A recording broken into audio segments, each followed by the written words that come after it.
Hey everyone, it's Brianna Trusty, your very trusty source, and I'm back with a brand new episode of my series, Straight from the Source. If you're new here, go ahead and hit the subscribe button, and if you've been here before, go ahead and hit the notification bell. I have some pretty cool interviews coming up, and trust me, you don't want to miss a second. This week, I sat down with Courtney Revolution from Netflix's The Circle, and we chatted about everything from how being on the show was actually a full circle moment for Courtney, to being dubbed the villain of season 2, and he even shared some moments with me that ended up on the cutting room floor. All that and more, and it starts right now.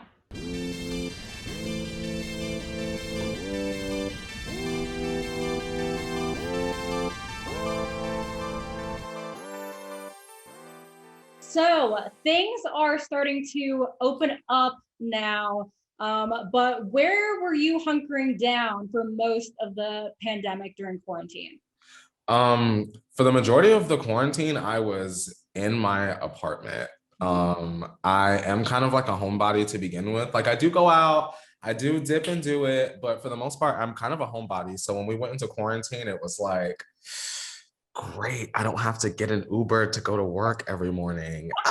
Is that bad to say? No, I mean, I think everyone enjoyed a little bit of like relaxation and for feeling like they had to go out and do something for a little while. But you weren't doing that for the whole time, obviously. You went from your apartment, you went across the pond, you had some really sweet circle digs. But tell me how you ended up in the circle in the first place.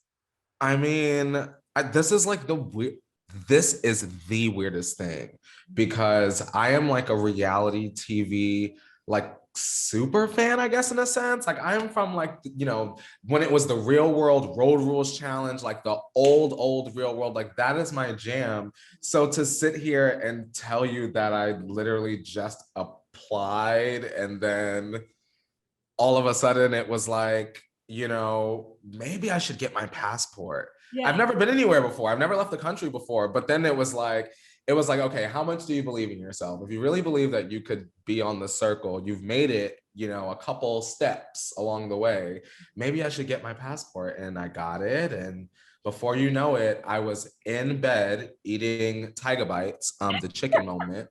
And yeah, I swear on my life, I'm gonna keep it so 100 with you. Like I was in bed, my boyfriend went downstairs to like, give me something to drink, girl.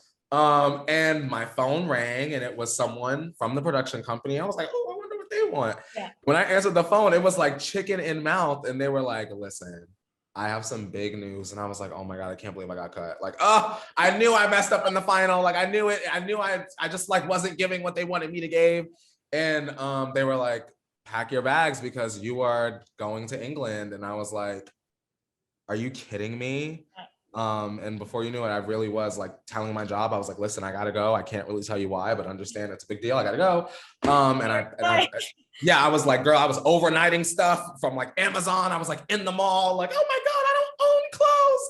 Like it was really a hectic time, but I was able to get on that plane and make it out to Manchester. It was crazy. That is awesome. I mean, I think you just gave hope to everyone out there that you can just apply and you can make it. You don't have to be spattered on the street. When I tell you, I am the example of like, I believe I'm so regular. Like I just was like going to work, talking about celebrities. And I was like, you know what?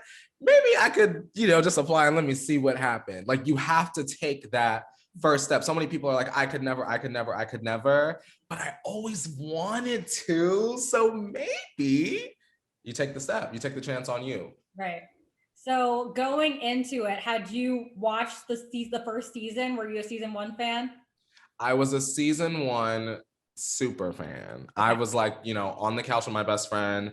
We watched it. And after like the first episode, when the credits rolled, like she looked at me, I looked at her and I was like, girl, I think I could get on this. Like, I think, it was like the fact that like, I didn't have to be around people. I'm a homebody. So like you're in this apartment and you're like, to me, I perceived it as by the time we got to the next season, it was going to be a little bit more sketchy, a little bit more shady. Maybe there was going to be some more fakery going on.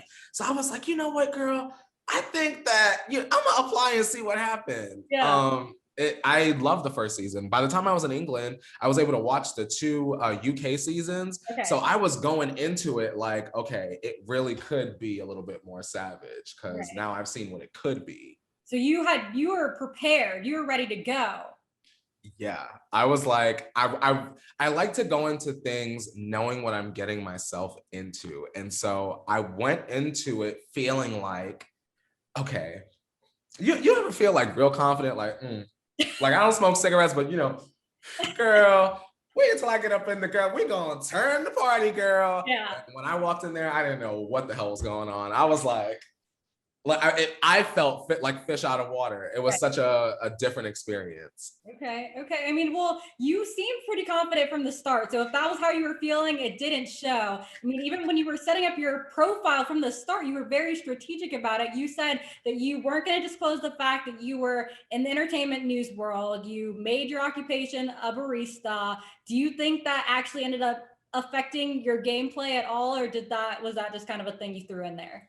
I think that me choosing to go in as like the barista from LA was like the best decision I could have made for myself because I wanted to be like as honest as possible. Like I've been a barista before. I just wasn't one then, So if anyone would have asked me, girl, dry cappuccino, I would have said, how much foam do you want? You get what I'm saying? I would have known the lingo, but I feel like if I would have gone in as like, Courtney, messy girl from the internet, knowing everything about the celebrities, then I think that people would have seen that with my personality and thought, okay, well, he's trying to get the TTT. Maybe we should keep him far away. Okay. I wanted to be safe. Yeah. I mean, first impressions in the circle are obviously everything. And then, okay, this is a circle, but if it was The Bachelor, you're giving out your first impression rose. Who would you have given it to and why? I love that you brought up The Bachelor. I'm like really, really new to this whole Bachelor universe. So I've only seen like little bits of it, but I know that I know enough. I love that I know enough. Yeah. I think I would give it to that first day. I would probably say it would be a tie between Ikar Bryant and Tara Alicia. Okay. I was really about the fact that Tara Alicia was smart, like the double degreed. I was like, okay, she's smart. Maybe I could link up with her. Right. And then Bryant, right off the bat, felt like my kind of person, like very like harmonious. I was getting like Plant Daddy vibes. I was like, oh, I kind of like him. And I have a friend that's from his hometown. So I was like, oh, I know, I like don't know him, but he felt familiar. So probably the two of them. Okay.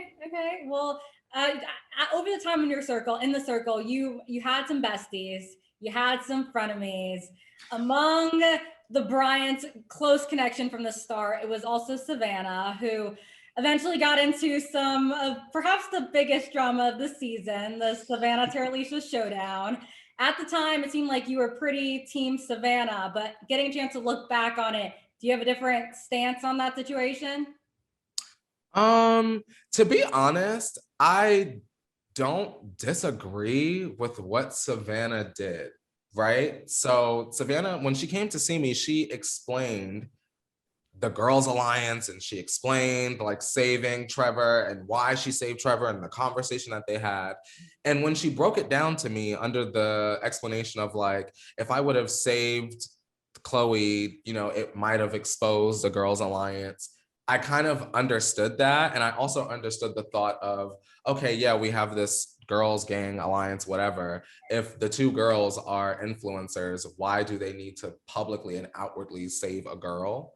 But I also understand optically from the girls' standpoint, they're like, well, girl, we just said we would have each other's back. Now, why would you go on ahead and whose back do you really have and what's going on here? And you know what I mean? I just really boil it down to miscommunication. When you only have X amount of time to have this many conversations, you might not get the chance to fully explain yourself. But even watching it back, I still understand why Savannah did why she did, but I also understand why everybody was really pissed off. Well, after everything went down, obviously Savannah got blocked and it was the end of her game, but at that time, really your game was just beginning because of her inadvertent parting gift to you, the powers of becoming the Joker. And in one interview, you said that getting the powers of the Joker were kind of like a life raft for you because you were able to kind of really like kind of integrate yourself into the game. Do you think without those powers, you would have maybe gotten blocked early in the game? I think that without the Joker power, I think that I would have had to work a lot harder, but I think I still would have managed. I just think that up until the point that I had gotten the Joker power, I didn't even know what was going on outside of the walls. Like I had inklings, but when Savannah sat down and told me that she had had like 50 conversations and was able to form an entire big, huge alliance, and I had like only talked to her in Icar by that point, I was like, oh, there's a whole game going on around here. What is going on? I was like on the couch eating Doritos and tea, like living my best life. I was like, damn, this reality TV shit is easy, girl. I was like, oh, this is glamorous. This is beautiful. I literally was probably on my way out and had no clue. Obviously, I was, as I was in the bottom with Icar. But I think that the Joker power helped, but I think without it, I would have had to really claw my way in. Yeah. Thank the Lord for that. I mean, when you walked into that mystical, magical room, what was going through your mind? What did you think you were going to be able to do? I can't even tell. I was so caught up in I think I can't speak for everyone else, but I'm so extra and so about the shenanigan of it all that during that particular point when Savannah had gotten blocked and she had left the apartment, the flat, if you will, darling, I was just so like, I felt like I can't believe I'm losing so bad. Like, that's how I felt. Like, I can't believe I'm losing so bad. I made the alliance with Icar, bam, he's gone. Finally, like, I really liked Savannah. We had so many conversations. I had found out she was my neighbor, and it was like, bam, she's gone, and I was shocked that she had gotten blocked. I think when I opened the door in the room, I just wanted it to be something that would, like you said, help me integrate myself better into the game. But when they told me what it was, I didn't even realize how powerful that actual power was. Yeah. I was like, oh, I'll be able to do a little something, something, and then hopefully maybe I'll like make a friend. And then I was like, you know what? Girl, this TV, girl. This TV. You know what I mean? Like it definitely could have been strategic and nice, but I really truly in my heart was sitting in that chair because they only give you about this much amount of time to like, girl, what's the plan, girl? You the Joker, girl. Hee hee ha ha. Now what's the plan? And it's like, okay, I could try to convince them to be my friend. And I was like, no, girl, hold on. There was a whole alliance I didn't know about. Why would I just let that alliance just lay dormant and snatch my wig when the time comes, whenever they decide? I said, hold on. We could turn them all against each other, and then maybe they'll all go scrambling, and then they'll say, you know what, that fun, sassy gay man, maybe that's who I should align with. That was the plan, you know? Right. I mean, it was a great plan. The things that you set in motion, they carried on for the rest of the game. You had put targets on Emily's back and Alicia, and they were gone shortly thereafter. But knowing what you know now, knowing how everything played out in the end, would you have targeted different players as the Joker? No, I don't think so.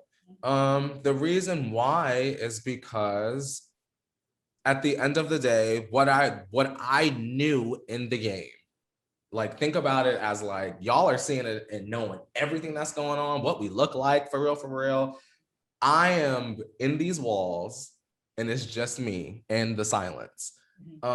Someone has come to me and said, okay, well, you want some extra information from my perspective to add to yours? Well, this particular player, Emily, has said one thing and done another, which was, girl, we trust you, or we'll save you, girl. And then you made the public announcement that Savannah's ass is blocked. You get what I'm saying? So now I have, okay, well, you can't be trusted. And then I have the information that another player, Alicia, is considering me to be a threat and wanted me to leave. So, okay, well, they gotta go first. Those are two big obstacles in my way. So that is why I chose to target the both of them, because with the information I had, it was like, well, I can't just let them just lay around getting me in there. Right. You know what I mean? Yeah. But I mean, knowing now that Trevor / Delisa won, maybe putting a target on Delisa's back with that, no?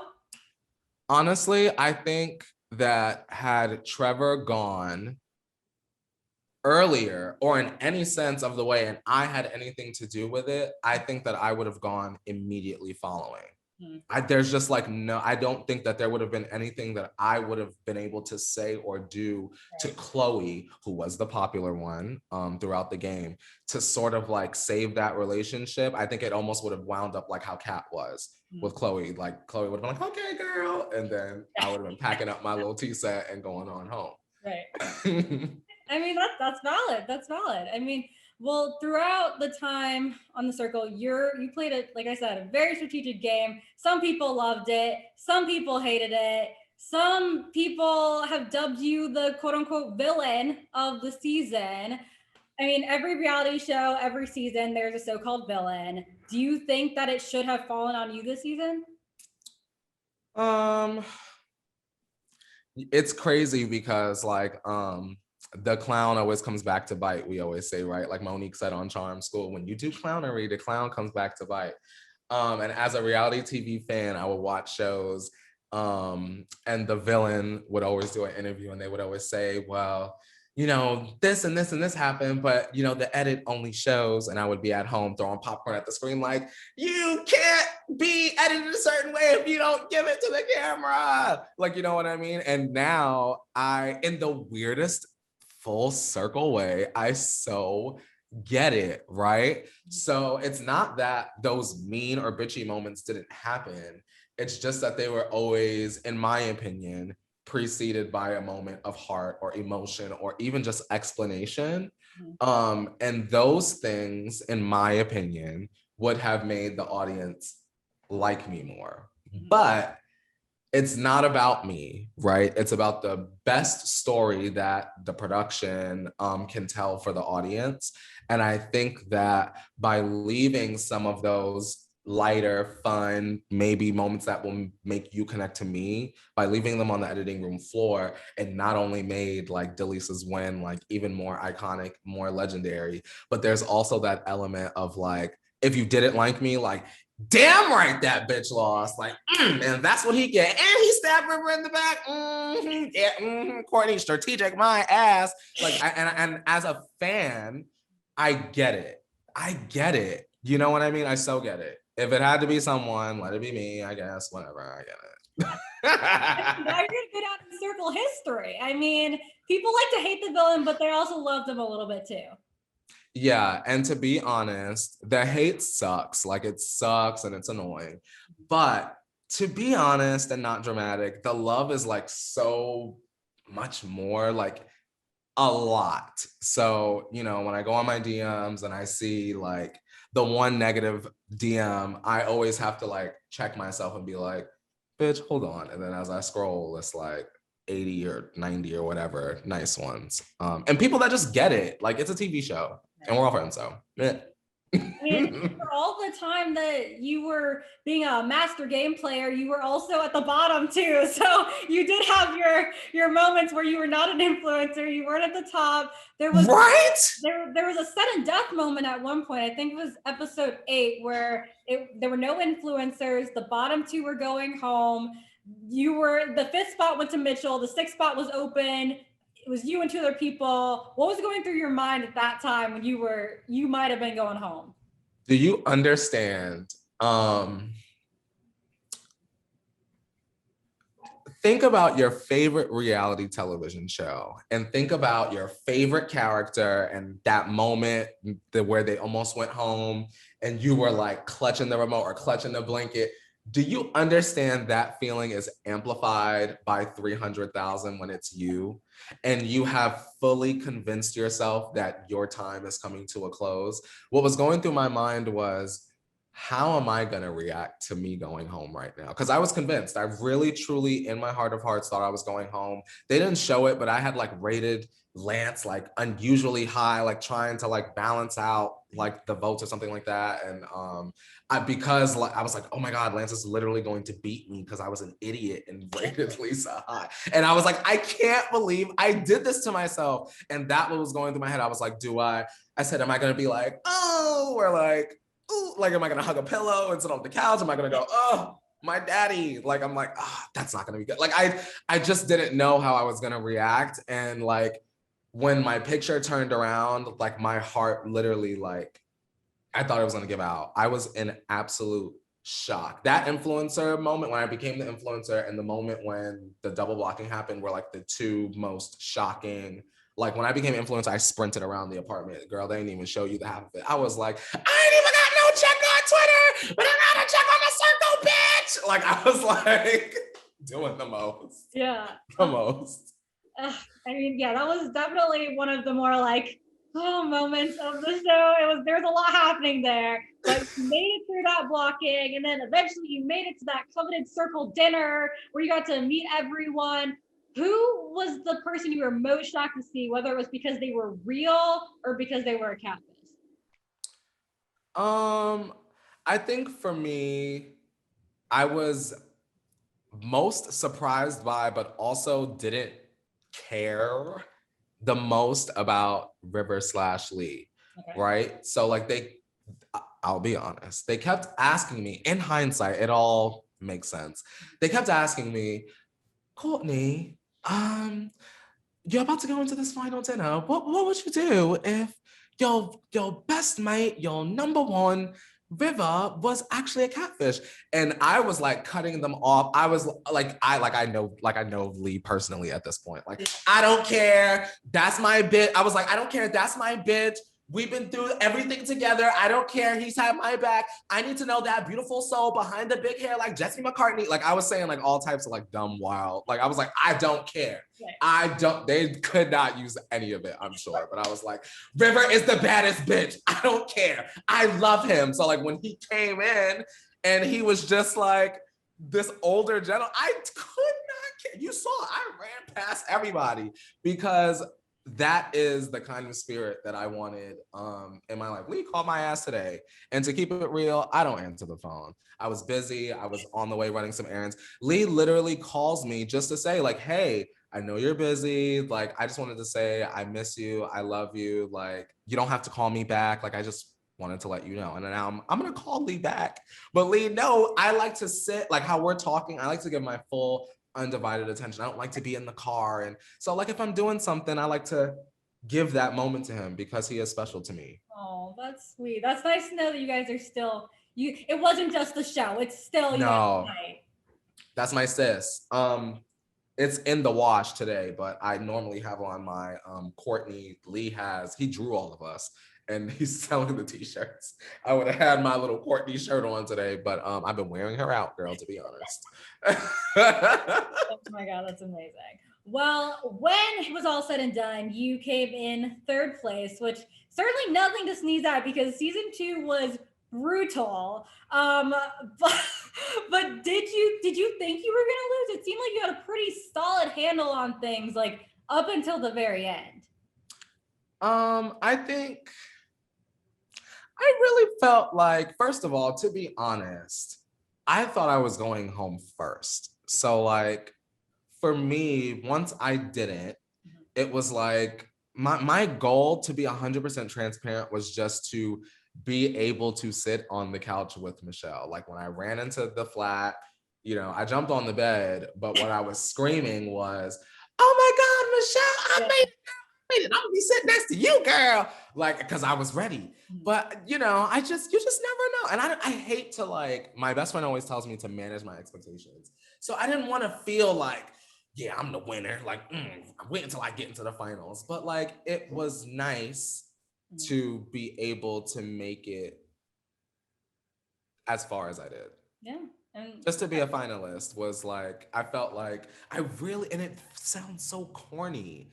And I used to work at Disney, so I really know what corny is, but like, I really did feel like a winner once I got the call and they were like, babes, you're going in tomorrow. How excited are you? Like, I wanted to literally jump out of my skin and jump out of the window of the flat, girl. Like that, I felt like I won.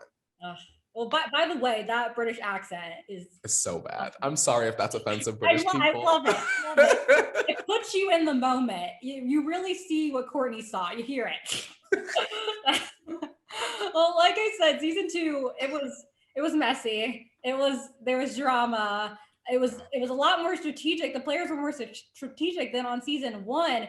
Season 1 seemed more, it was like about the bonds. Do you think you would have preferred to be a season 1 person, or do you think you fit in with the season 2 crowd better? Yeah, I fit in with the season 2 cast.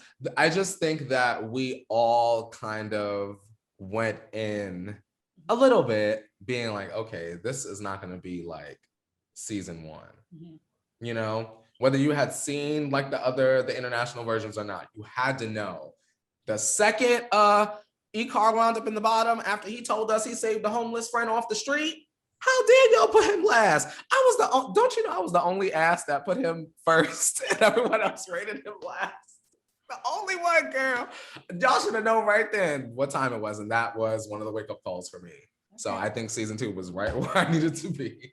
Well, even since season 2 wrapped, I've seen that season 1 cast, season 2 cast, y'all have been out and about, hanging out. Like the Circle fam has grown. What has it been like connecting with those like few other people who really do know what that experience is like?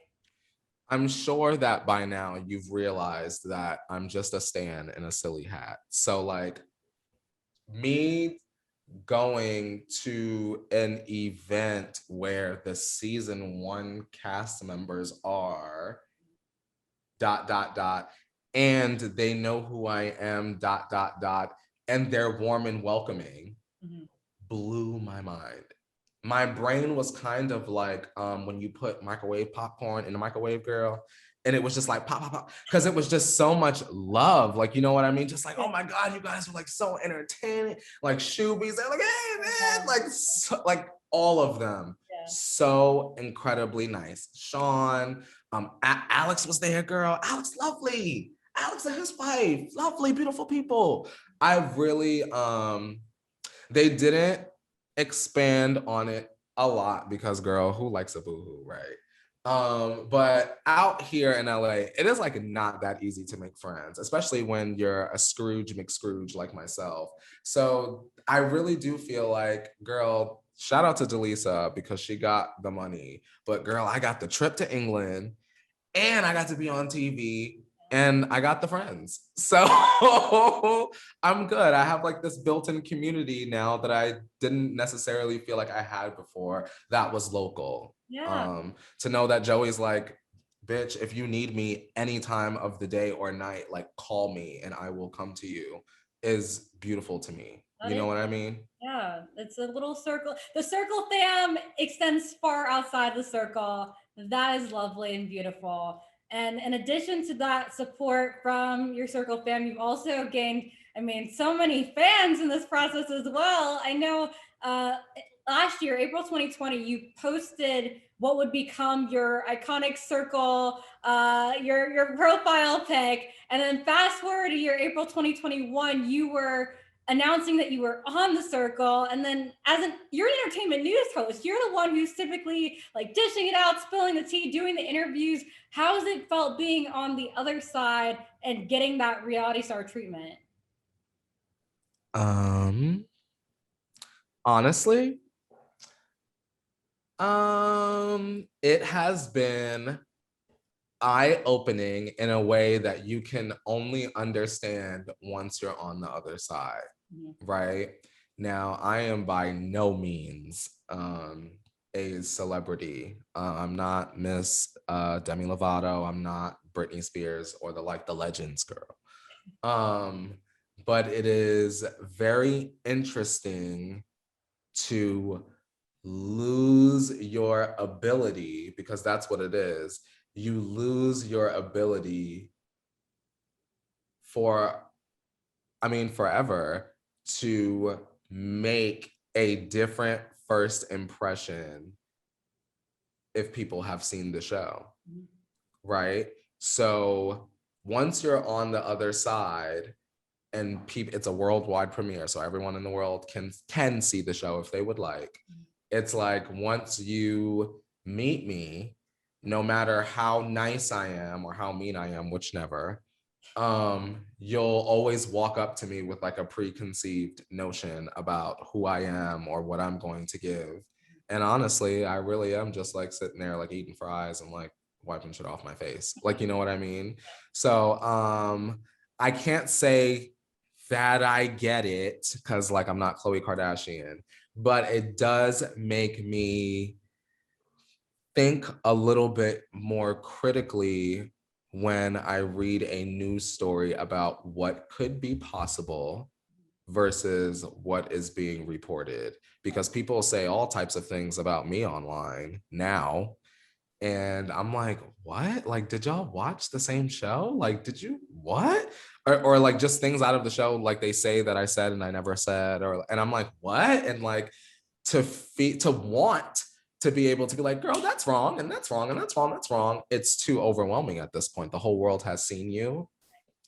And it's interesting to have to like relinquish the need to correct being misunderstood, because that's probably one of my biggest things that I hate, is being misunderstood. And now the whole world has a chance to misunderstand like 20% of 100% project, you know, because you only see this much of what really happened. Right.